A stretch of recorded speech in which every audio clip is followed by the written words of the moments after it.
Então, olha, continuando a nossa aula, eu só vou inverter aqui, tá? Ao invés de temperatura sobre volume constante, vamos colocar aqui que o volume sobre a temperatura é igual a constante. Essa razão é constante, tá? Para quê? Para que a pressão seja mantida constante. Eu fiz essa troca aqui porque nós vamos chegar na equação geral dos gases e vai ficar mais fácil de vocês entenderem de onde vem a equação, tá bom?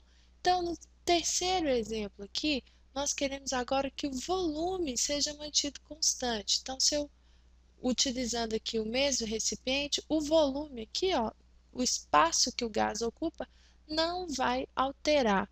Então, o que que vai acontecer com a temperatura e com a pressão? Imagine que eu também aqueça esse recipiente, ou seja, imagine que eu aumente a temperatura. Para que o volume permaneça constante, se eu fixar aqui o êmbolo e o êmbolo não puder se mover nem para cima e nem para baixo, como a energia das partículas vai aumentar, a velocidade de movimentação delas dentro do recipiente vai aumentar, o que vai aumentar também os choques, ou seja, vai aumentar a pressão. Então, para manter o volume constante, se eu aumento a temperatura, a pressão também vai aumentar e aumenta sempre na mesma proporção, ok? Então, a constante aqui, a razão entre pressão e temperatura também será constante. Se nós reunirmos, então, as três fórmulas aqui de constante, nós vamos chegar à seguinte fórmula, que é pressão em 1 e o volume em 1.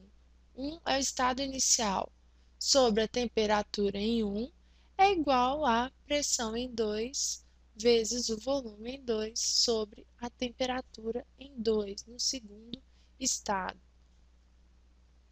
Ou seja, a pressão vezes o volume sobre a temperatura é sempre constante. A essa equação aqui nós chamamos de equação geral dos gases. Então, a equação geral dos gases relaciona aí as três condições a que os gases estão submetidos: a pressão, o volume e também a temperatura. Vamos resolver aqui agora um exemplo.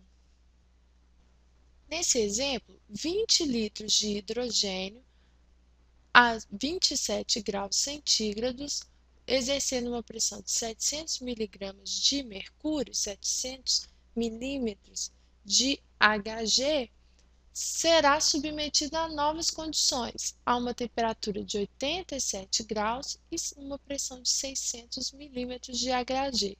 Nessas novas condições, nessa nova situação, qual é o volume que o gás hidrogênio irá ocupar? Aqui, H2, né?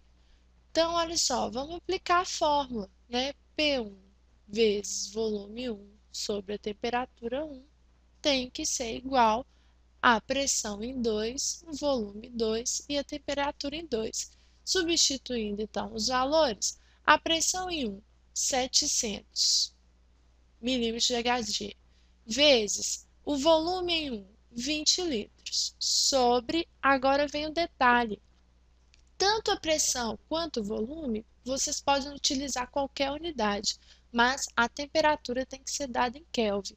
Então, para vocês acharem o valor em Kelvin, basta somar o valor em graus centígrados a 273. Isso porque 0 graus Celsius é igual a 273 Kelvin, ok?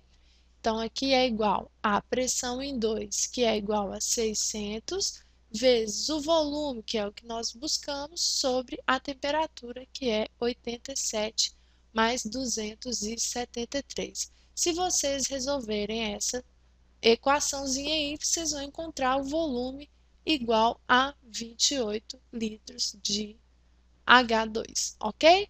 Então, espero que vocês tenham compreendido essa equação geral dos gases. Se tiverem alguma dúvida ou quiserem resolver algum exercício especial, entre no site e envie aí através do contatos, tá? Um abraço.